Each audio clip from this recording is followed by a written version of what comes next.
everybody. It's Dr. Eric Balcavage and my partner, Dr. Erica Riggleman. Good afternoon, Dr. Riggleman. Hi. How are you? Good.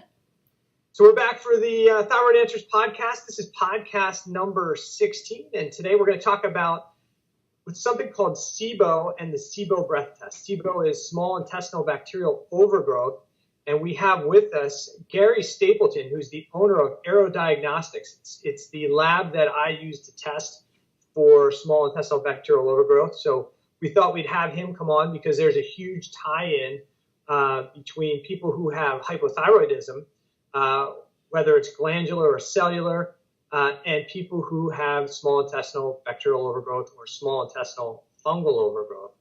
So without any further ado, we'll bring Gary on, let him, and we'll introduce him. Gary, how are you today? I'm well, thanks, and thanks for having me. So we really appreciate you coming on and talking to us a little bit about Sibo and Sibo breath testing. But this is a lab. Can you let our listeners know? Let's start with what Sibo is. How would you explain it from your standpoint? Sure, and thanks, Dr. Balcavage. This is Sibo, obviously an acronym for Small Intestinal Bacterial Overgrowth. In the small intestine is generally a sterile environment. The large intestine contains the bacteria.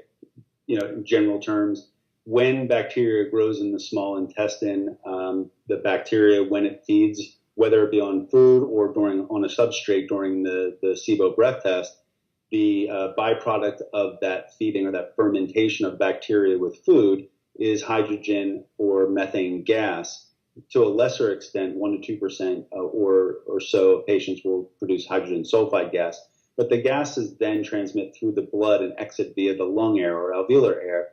And that's how we're able to detect it during the test. But essentially, the gas is what's causing the symptoms of Sibo, which traditionally, among others, are bloating, pain, cramping, nausea, joint pain, rosacea in some cases, and several others. And always associated, not always, but there's typically an association with constipation and or diarrhea as well.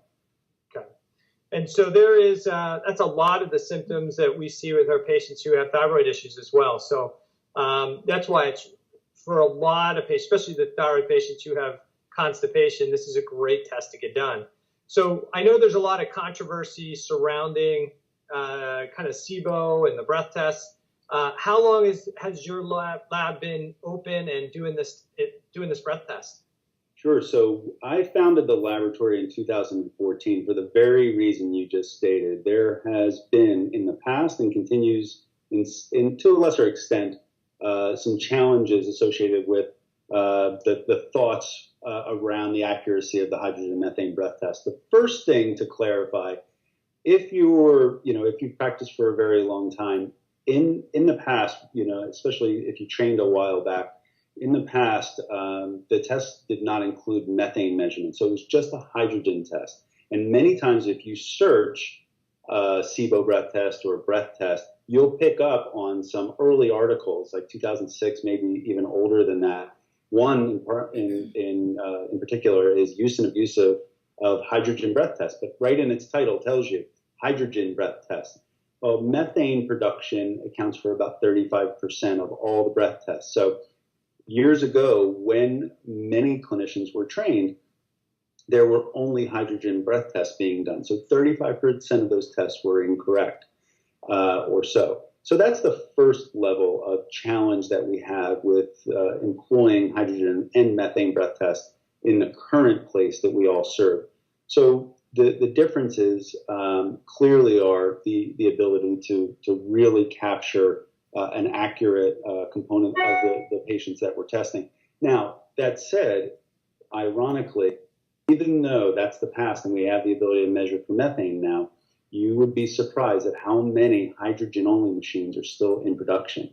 So, and they're even newer devices. They're handheld hydrogen devices. So do they work? Yes, they sure do for hydrogen, right? We can talk about calibrations and accuracy, and we can go down a lot of rabbit trails we don't need to do. But the fact is they work for hydrogen. And again, we're still back to 35% or so of patients produce methane. And there's a lot of information that methane gives us about treatment, too, that we'll talk to. But so you have hydrogen-only handheld breath devices, but you also have older machines, many of these are in hospitals and clinics and settings that employ these hydrogen-only machines, and they don't even know. Often I'm called into hospitals. They say they don't want to upgrade their machines.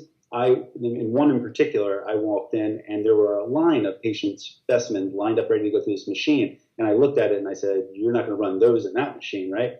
But that's just the way some of these older clinics are. So part of it was the understanding that we've transitioned. But then even with updated machinery, as a family, my wife's a physician, and as a family, we were asked to do this test. And when the first test that she was asked to do, she was asked to go to the hospital. So there was this coordination of effort. So originally when we looked at serving this population, we thought, no, maybe this is a convenience thing. The patients have to schedule, and they have to, go down into basements and right in the middle of the day after 24 hours of prep and 12 hours of fast, really inconvenient. And then you saw individual techs coming up and not really understanding the techniques and how to collect and manage this correctly. So we transitioned from that to these at-home collections of breath and then shipping it in. And then we noticed there were these collection kits that seemed to be like more homemade, where they were screw-top test tubes and you were asked to put straws halfway down and blow. And we just, as diagnostic folks that have run and operated diagnostic laboratories for so many years, we questioned the techniques and the science. So that's what led us to June of 14 to do this. And we use very patented devices, and we calibrate very tightly. We'll probably talk about that in a few moments. Wow, it seems like you're very, very knowledgeable about the different aspects of the test. So a lot of patients who come to us or even, are looking for help with their thyroid often have been to lots of functional medicine doctors already, and they've all had, different testing done for pathogens, whether it's overgrowth or even other things. What makes your test different than a standard stool sample that somebody would get looking for pathogens inside the digestive tract? Sure. So the stool tests and blood tests and all the other tests that are available for the gut are very good tests for certain aspects if you're looking for certain things. For Sibo, if you were to run a data run on Sibo breath testing, what's the gold standard? The first thing that you'll find is aspirate is the gold standard, because you can actually go in and grab it and test it and you have it, right? The trouble with aspirate is it's very invasive, obviously very costly, but also you're not going to get throughout the entire small intestine. So it has its limitations. The next most accurate, if done correctly, is the hydrogen and methane breath test. Stool test and blood tests fall far, far back. And this is published time and time again, part of the validation sets. And it goes back to what I was saying earlier about the fact that if there's bacteria in the small intestine where it doesn't belong, and if you've prepped and if you've fasted, and then you do a baseline and you're able to validate through CO2 measurements that you're actually measuring true alveolar lung air, then you introduce a food source. As that food source transcends through the small intestine, if it meets up with bacteria, that bacteria and that substrate, whether it be lactose or glucose, will ferment. That fermentation process will yield hydrogen or methane gas, and that's what we collect. Blood and stool are not as accurate. The test for hydrogen and methane breath test, the total accuracy can be upwards of 98%. Sensitivity and specificity vary based on collection, devices, and interpretation. We'll talk to that. So a big challenge is when people say, a lot of our patients have gas, bloating, pressure, constipation, have a lot of symptoms. They go to a functional medicine practitioner. They may get a CDSA, which is a stool test, or maybe a GI map test that I use quite a bit, and I think Dr. Erica uses as well. What we're measuring on that is not the small bowel. What we're measuring there is really the colon. We're measuring what's going on in the large bowel. There can be some inference that if the person has gas, bloating, pressure, within a short period of time of eating, that maybe some of that overgrowth of commensal bacteria or some of these opportunistic organisms that we often see in the small bowel could be up there, but the stool test is not a definitive test for what's happening in the small bowel, right? And so that's the big difference between the two. Yes, and you'll hear this time and again from the podium from all of the major SIBO conferences. There are 4 or 5 that happen per year. As a matter of fact, the next one is coming up this coming weekend in Portland, Oregon. And you'll hear this time and again. You cannot use a stool test to determine whether or not you have presence or absence of SIBO. The stool test has clearly there's a lot of benefit to running this test for other reasons, but not for SIBO. Right.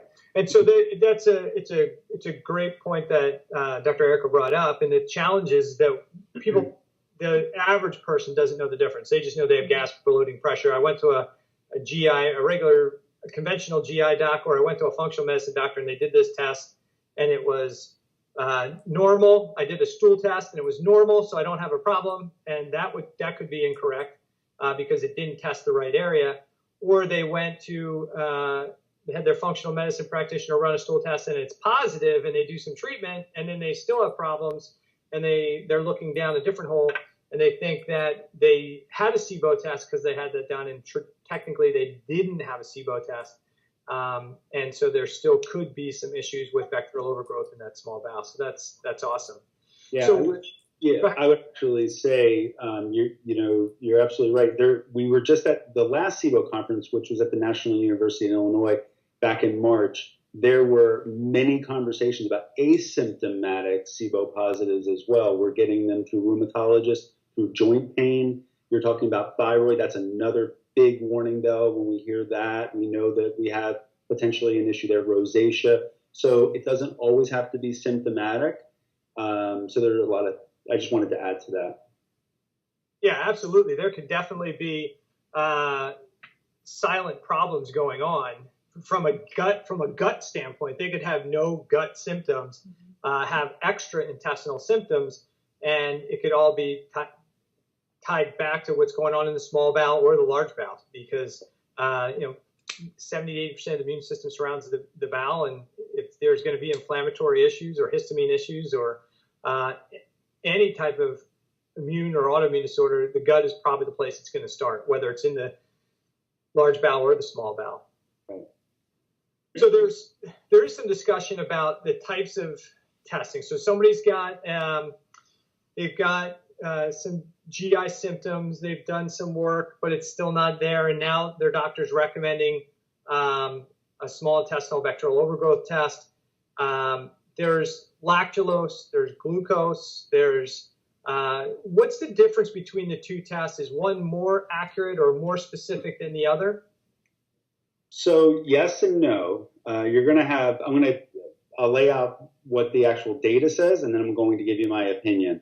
The data, if you do a peer-reviewed search of all the data available to you, and I know because I've done it, that glucose as a substrate will clearly be delineated as the better substrate, more accurate. Okay. That said, no question about it. Higher sensitivity, specificity, period.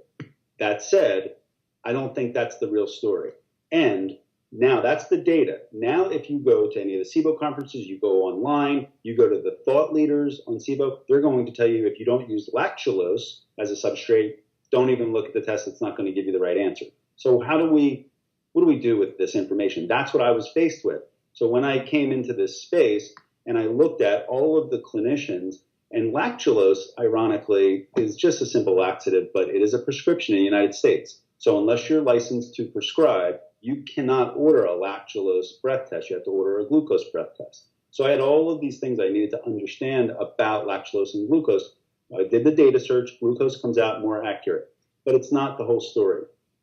The reason why it's coming out as more accurate is that it's all based on the interpretation. So lactulose, being a laxative, can increase gut motility in some patients. This is a timed test. So if at point zero, time zero, you do a baseline sample and then you drink the substrate, depending on the individual's transit time, we're going to measure the small intestine. Now, we typically measure up to 140 minutes or so, right, to determine whether or not we're dealing with bacterial overgrowth in the small intestine. Now, if it's distal, if the rise in the gases is all the way at 120 to 140 minutes. Because of lactulose, we could actually be looking at the colon. We all know that there's bacteria in the colon. So if you're a laboratory that, or a clinician or someone who's looking at this test, and let's say you have very low gas values, all the way up to, and just including the 7th breath collection, which is right at 120 minutes, then technically you would have a positive. Let's say you have the gas rise, it's at 120 minutes, and with a lactulose test, did you have a rise of, let's say, hydrogen gas of 20 parts per million or more within the small intestine? You could have that. But because lactulose was used, it could have increased transit time, so we could actually be in the colon and picking up on the bacteria from the colon. That's where the false positives are associated with lactulose breath tests. So at that same Sibo conference I just mentioned, there were a lot of these conversations about, should we not be looking at 120 minutes?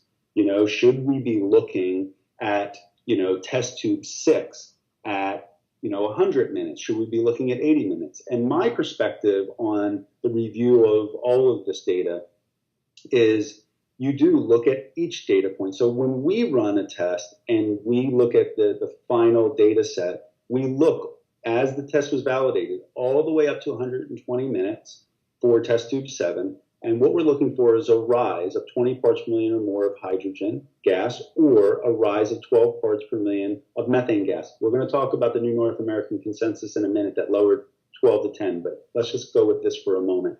So if test tube 7 is the only data point that has now brought us to a positive, then what we're essentially saying is that we're making a decision on a test on a single data point.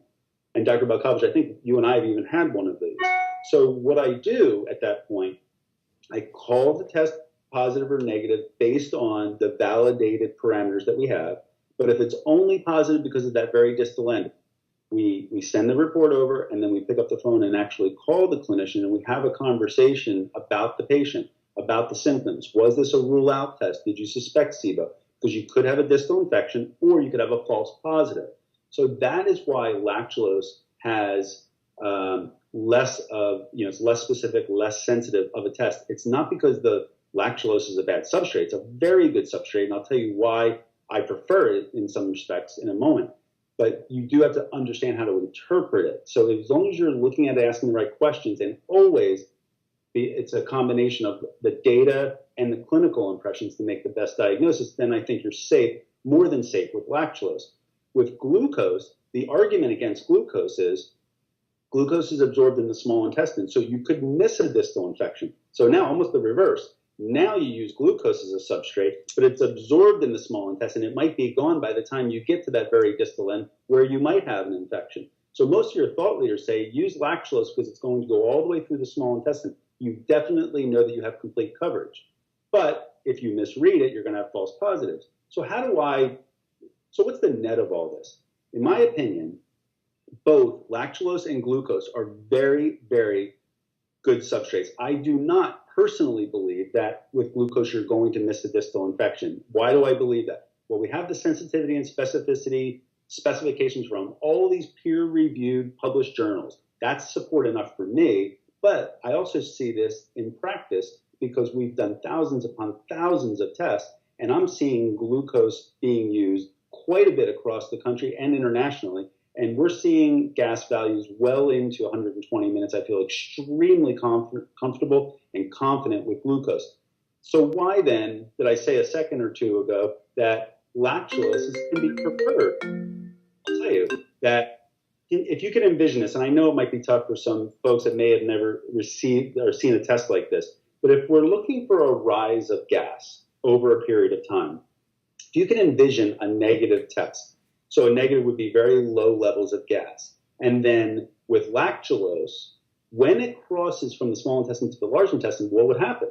You would have a rise in gases, even with a negative test. Why? Because there's bacteria in the large intestine. So what does that do for me?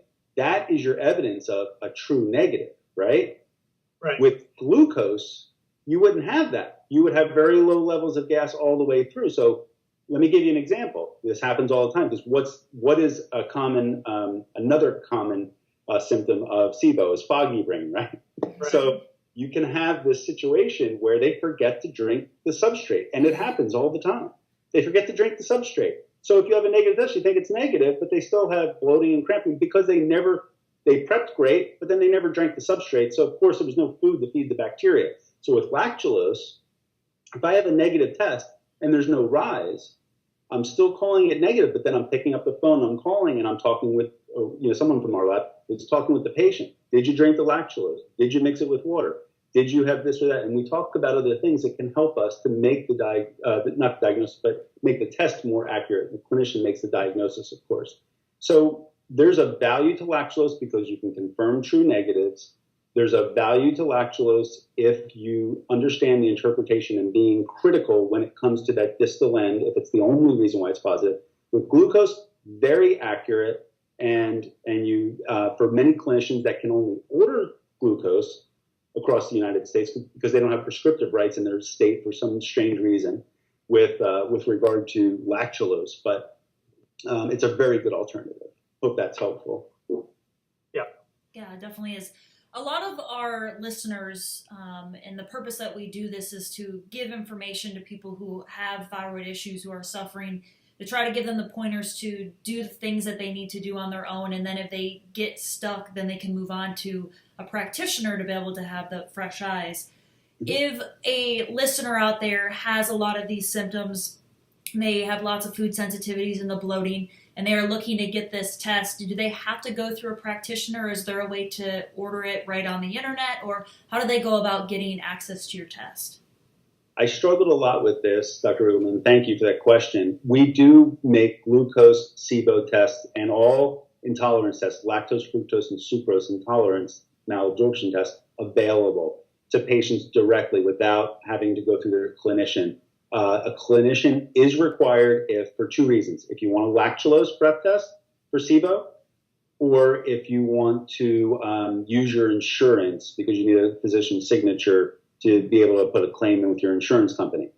Now, that said, I am a big proponent. We do not we're not providing a diagnosis with these tests. This test is measuring gas values that put in the hands of a qualified clinician will make the diagnosis and make, I think, the situation best for the patient. So it's a long way of saying we really encourage patients, even when they call in to get a test, we try to connect them with clinicians that know how to treat these various things that we test for. So, absolutely. So, if a person did order it on their own, they went through the website and it did come back that they had something going on. You said you do have ways that they can connect them with practitioners, or do you yourself? I mean, who actually do they get in contact with the patient at that point? Yeah, so what we do, we have on our website a way, I'm looking for a provider, so you can just go on and put your name and your email and contact information, and we'll look for a provider in the area if we don't already have one, and we'll connect the two, the patient with the provider. With the sucrose intolerance test, there's actually a website that connects people through QOL Medical, so that's a little bit more detailed there.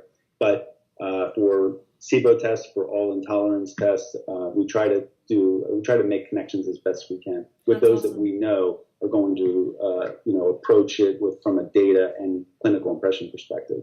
That's good. That's awesome. So for the listeners, one of those things we always want to make sure we give you some help in the process. So if you haven't been to a practitioner and you've got hypothyroid issues and you've got gas or pressure or bloating, constipation, step one is, as we've talked about all the time, is modify your diet. Kind of look up anti-inflammatory diet or the paleo autoimmune diet and change your diet. That's the first thing to do. Get rid of the grains and the processed carbohydrates, get those things out of the diet. If you still have gas, pressure, bloating, constipation, then the other things to think about is there's some level of overgrowth. And you can, that's probably a good time to start working with a practitioner, functional medicine practitioner, to start getting some help to kind of fine tune what's going on. Just kind of a thought process, and you guys can correct me if you think differently. If somebody's having gas or pressure or bloating, if it's usually within the first 5-10 minutes of eating, I'm usually telling my patients, hey, it's probably a stomach acid issue, and we need to address that. Mm-hmm. If that gas pressure and bloating is happening somewhere between probably about 20 minutes to a half an hour and an hour and a half, then we're probably more problematic in the small bowel. And if it's after that, it's really delayed after that, then I'm usually looking at the colon as the bigger issue. Do you see that as a common thing, Dr. Erica? Yes, no, that's exactly. I mean, that's would be my thought process, is that, you want to imagine as the food's traveling through the digestive tract and kind of time it. You got to base their symptoms upon where you think the food is at that point. Yeah, the only other thing that I would add, or absolutely, I see the same thing.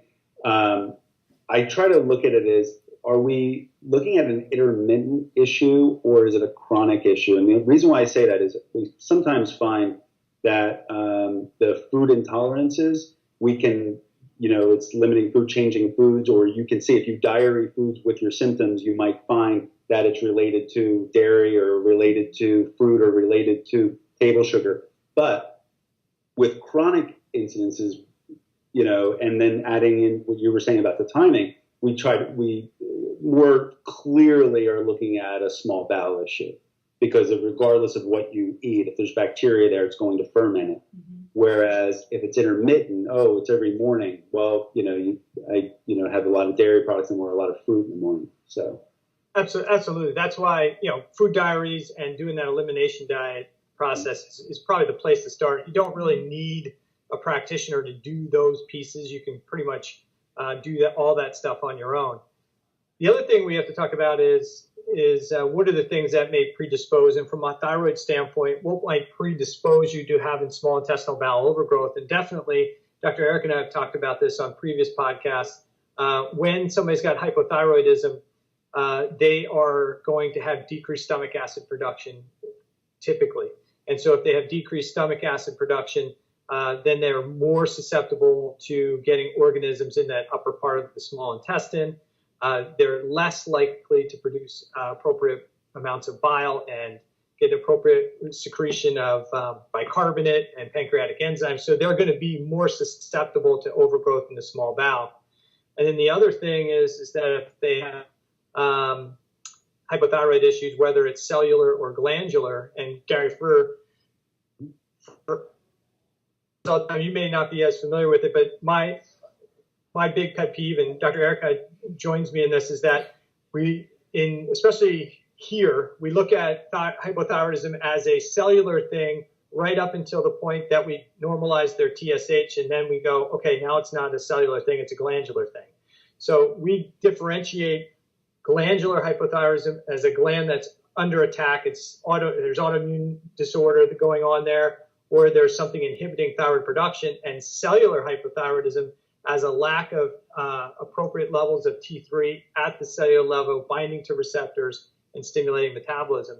And you can have healthy glandular function, but not have appropriate levels of thyroid hormone in the cell. It matters what's going on in the cell, and that's what generates symptoms. But for the patient who's got cellular hypothyroidism, if they don't have appropriate levels of thyroid hormone, they're going to have slowed motility. And so that's going to be a problem. They're going to have a problem with serotonin production as well, and that's going to slow down motility. And then the other thing, and we talked about this last time, right? I think when we talked about it was especially for the people who have glandular problems or they have their gland removed, the thyroid gland makes thyroid motilin. Are you familiar with that, Gary? No.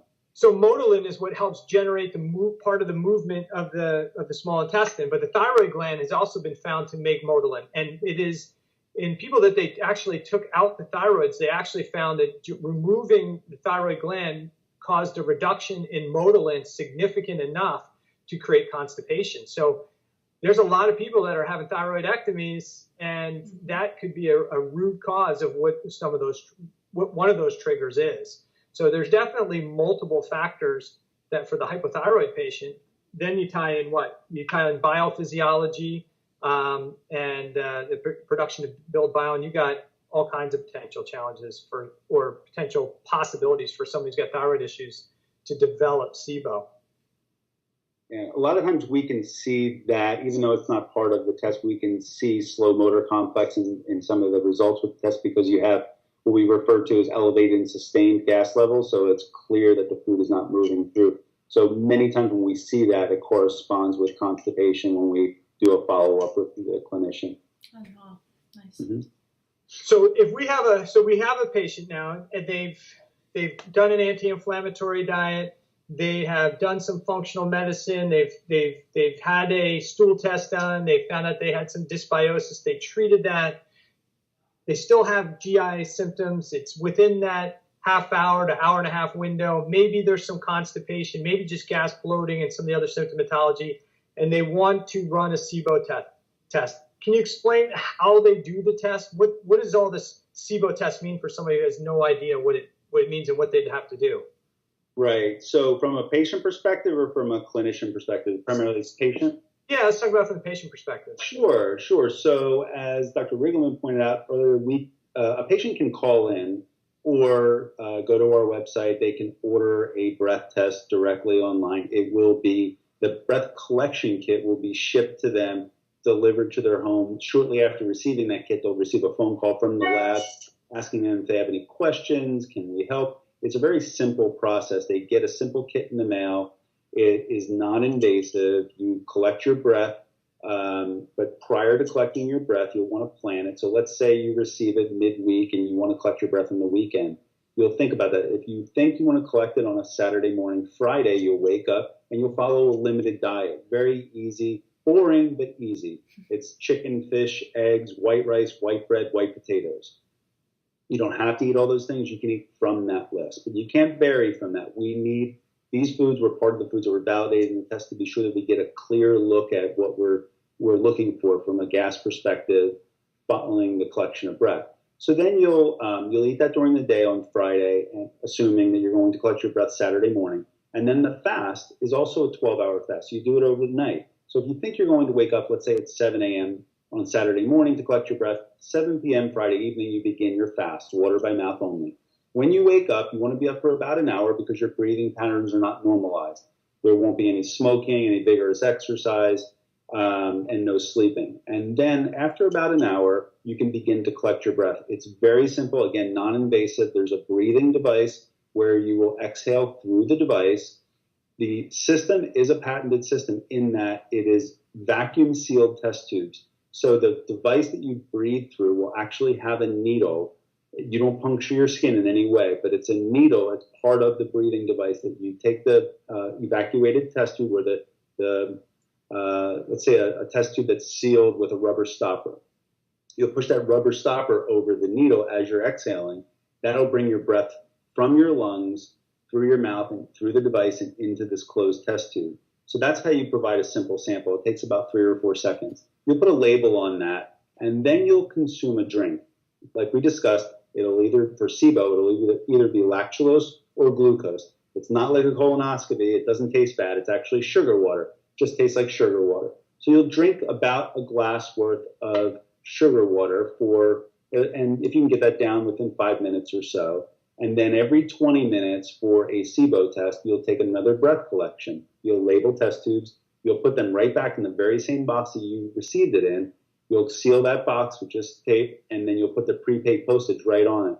You'll drop that off. Currently, we're using FedEx. So you drop that off with FedEx.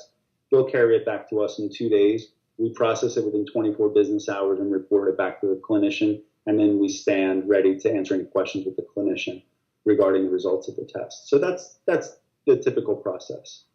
So it's a pretty simple test. I know too that your lab has a tendency to if I'm ordering it, I know that you guys will follow up with the patient and say, hey, did you get your kit? And here's how we want you to do, and kind of walk through those steps with them, which is really nice. Gives them some confidence that they know they're going to do it right.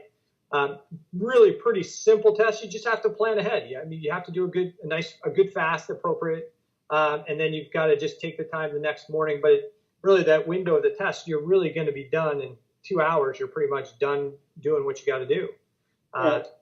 It is a 3-hour test. Sorry, I know there are 2-hour tests out there, but we have to be careful. The 3-hour test is the gold standard, so we want to do it with that. And that's common misnomer. because there are a lot of tests out there that are 2-hour tests. The trouble with that is everyone has different transit times, so we could miss something. So we want to do a full 3-hour test, but it is very simple. As Dr. Balcavage just outlined, it's in the comfort of your own home or place of work. You don't have to stop. You don't have to interrupt your day other than every 20 minutes, just for 3 or 4 seconds blowing into a test tube and fasting during that period. The one other thing that I'll mention is just the accuracy. The fact is you can use kits that are homemade or that don't have date on them. We utilize kits that we don't make these. We buy them. This is from a family-owned business that has been doing breath testing for over 60 years. It's very accurate that it collects alveolar or lung air and it transports it safely. Then when it gets back into the laboratory, we actually take CO2 measurements, which validate to us in the lab and to the clinician that we actually measured your lung air and not room air or dead air space. It's incredibly important that we do that. One further thing that we do at Aerodiagnostics is, so once we have a breath sample, we measure CO2, we know we have a good sample, what's the confidence in the actual gas levels? Because that is what will determine whether you're positive or negative. Well, we take it a step further. We also have a machine that vacuums out the sample from the test tube, the sealed test tube, and it measures that CO2 to be sure it's alveolar air, but then we have known tanks in the lab, hydrogen gas, methane gas, and carbon dioxide gas. We do a sample from each one of those tanks, and the machines have to get it right at the beginning of every shift and every 5 tests. We also do a sample of room air to be sure that the machine correctly manages or measures the fact that it's room air. So every machine is calibrated very strictly every 5 tests. So you have the confidence that those numbers are correct. Then the clinician can utilize the data and make the determination as to whether or not there's presence or absence of bacteria. Yeah, I apologize for saying the 2-hour versus the 3-hour. That kind of just came out wrong. And I think it's really important to do that especially for the motility issue. We have to take a look at every patient as an N of 1. And some people who have slowed motility, and we've talked about this a couple times, is if they have slowed motility, does that throw off the value of the test? And it doesn't necessarily, but you definitely want to test that thoroughly. And you want to make sure that you get longer than that 2-hour window, because if there is slowed motility, that may show up further down in the test, and somebody may assume that it is a negative test when it really is a positive test. Exactly, and that's common, Dr. Balcavage. I'll tell you, many hospitals, many clinics, many private offices, some laboratories all do 2-hour tests, or they'll wait for a rise and they'll stop. There's a lot of information that we get between time 0 and at the end of 3 hours, and it's incredibly important that we have this full picture for you. We even run 7 test tubes, 3 hours on a malabsorption intolerance test when most do 4 test tubes. We're doing 7 because these are gut issues. Everyone is going to have a different reaction, and we want to be sure that we're providing the best picture that we can so that you can make the best decisions. Absolutely. So from a treatment perspective, and Dr. Eric and I we know that if they've got GI symptoms and they've got a positive stool test and we're working on that, some of the treatment for a lower GI problem versus an upper GI problem may not differ that much necessarily. The challenge is that it's not necessarily easy to get rid of. Some of these, the literature kind of clearly states, and from some of the Sibo conferences, that it's, you're retreating these people kind of cyclically over and over again, because it's just tough to get rid of these organisms once they get embedded, especially if you're talking with somebody who's had, 20, 30 year problem, and it's tough to get rid of. So for the listener standpoint, and maybe Dr. Erica, you want to talk about this, and Gary, maybe you as well, what's the time frame that you would tell somebody to be aware of if they're going to go into getting a Sibo test done? They find out they have a positive Sibo test. How long should they expect that treatment to last? How quickly should they consider retesting? And if they see a positive on a retest, should they be panicked like nothing worked? Or how's that interpretation go? Yeah. Eric, you want jump in? I can jump in if you want. Or yeah, I mean, when I'm looking at any sort of overgrowth, I mean, it can range anywhere from, I don't do anything usually less than like 3 months, just because it can take time to be able to get rid of these pathogens. They have a life cycle, and it could take up to, depending on how much is in there and what you're getting rid of. I mean, it could take 6 to 9 months to really work, but you have to work on some of the other foundational stuff too. So sometimes that adds to that length. You've got to get the gallbladder working, the bile function, stomach acid up. Then you can actually start killing some of the overgrowth that you've got. And so that's usually, and I'm usually at minimum 3 months before I'll retest. And sometimes usually even longer than that.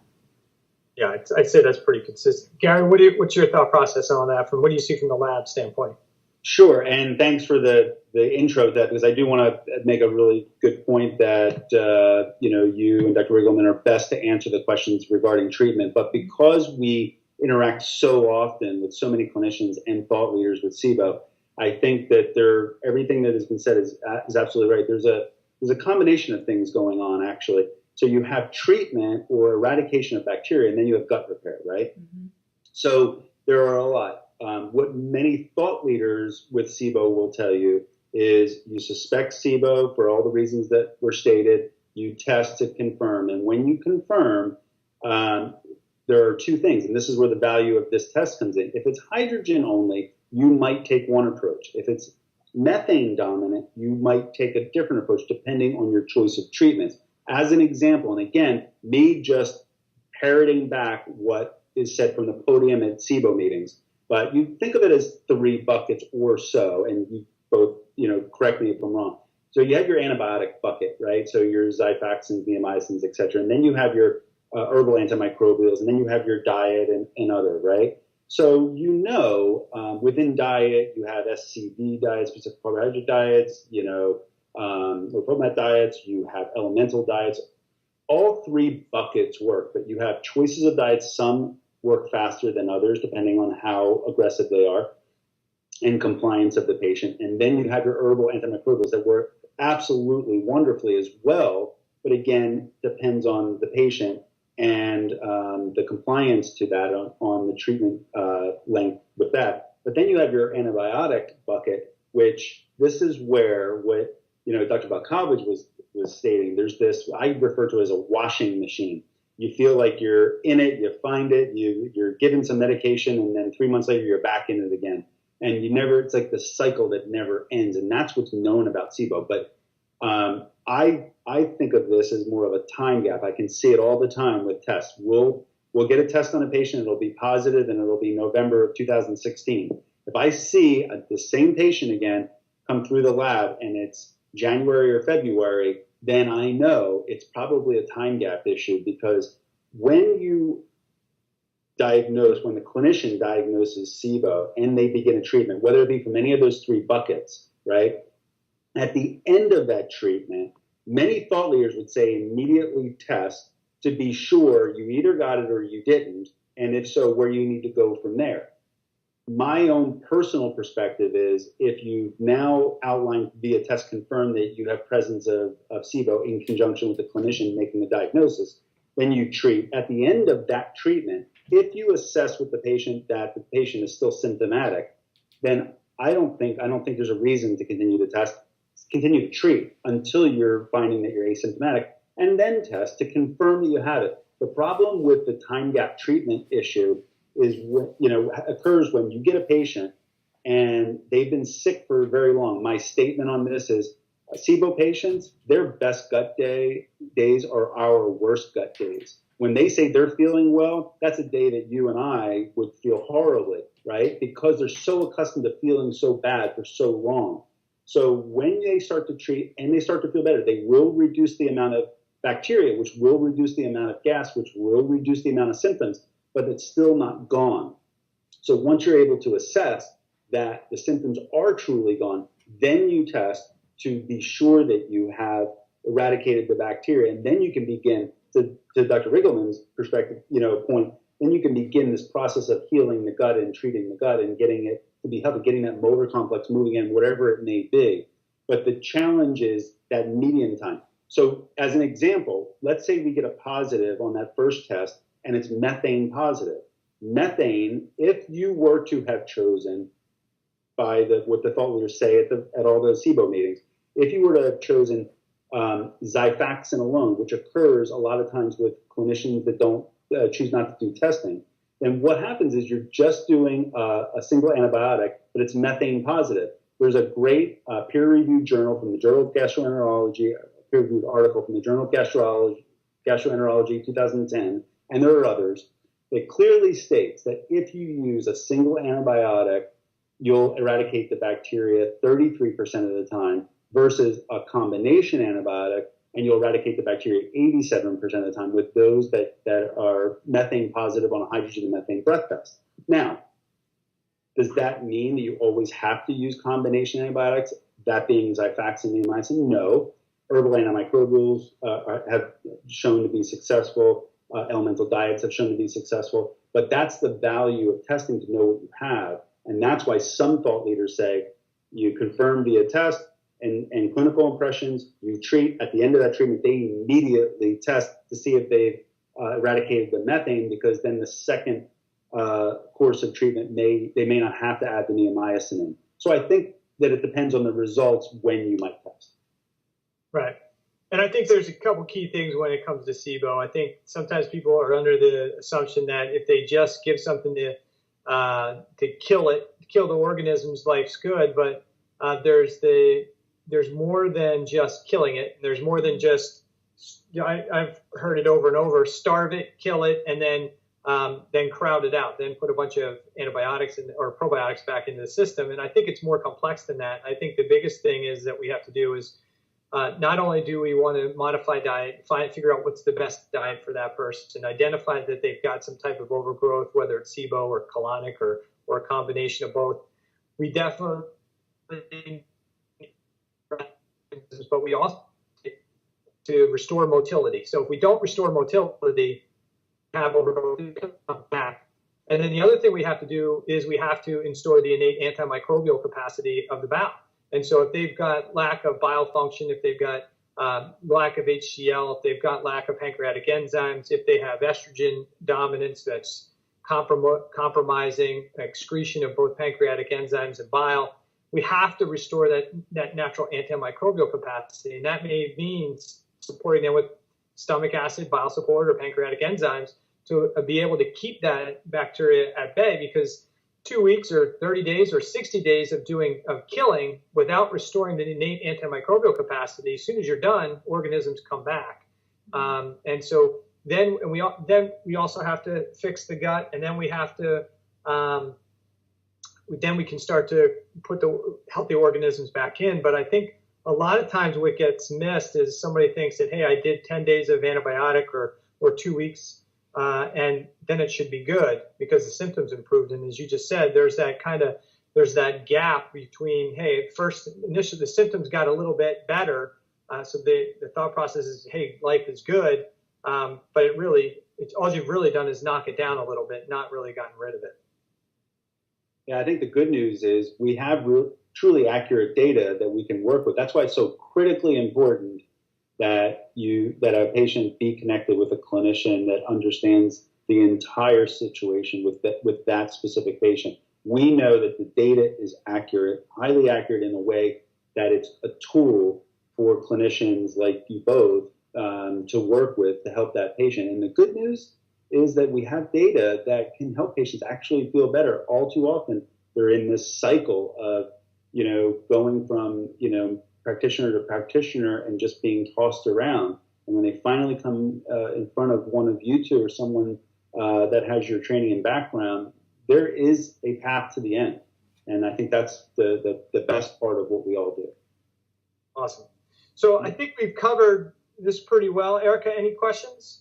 No, I think that we've covered that completely. I mean, really provides some great knowledge about what the test is, why it would be indicated, and, given, the specificities of your test versus other tests, I think it really helps to give that knowledge and background information to not only our listeners, but, if we have any practitioners out there listening who maybe is using a different test, that, maybe this is an option that they can think about.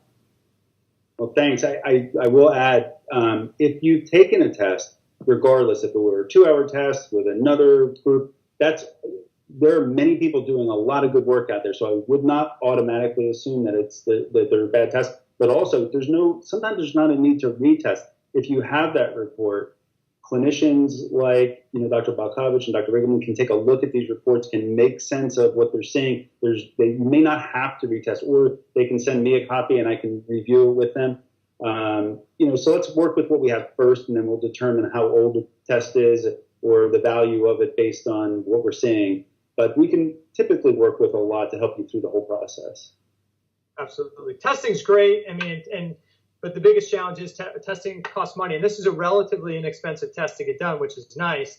But all the testing starts to add up after a while. And I think the benefit of working with a clinician who's versed in functional medicine and Sibo is that they can oftentimes look at a health history, look at your symptoms, look at maybe some other testing you've had done, and kind of put the pieces together. So you more than likely have Sibo. So we can treat as if, for starters, let's get through that process. And then if it's not improving, definitely get the testing done.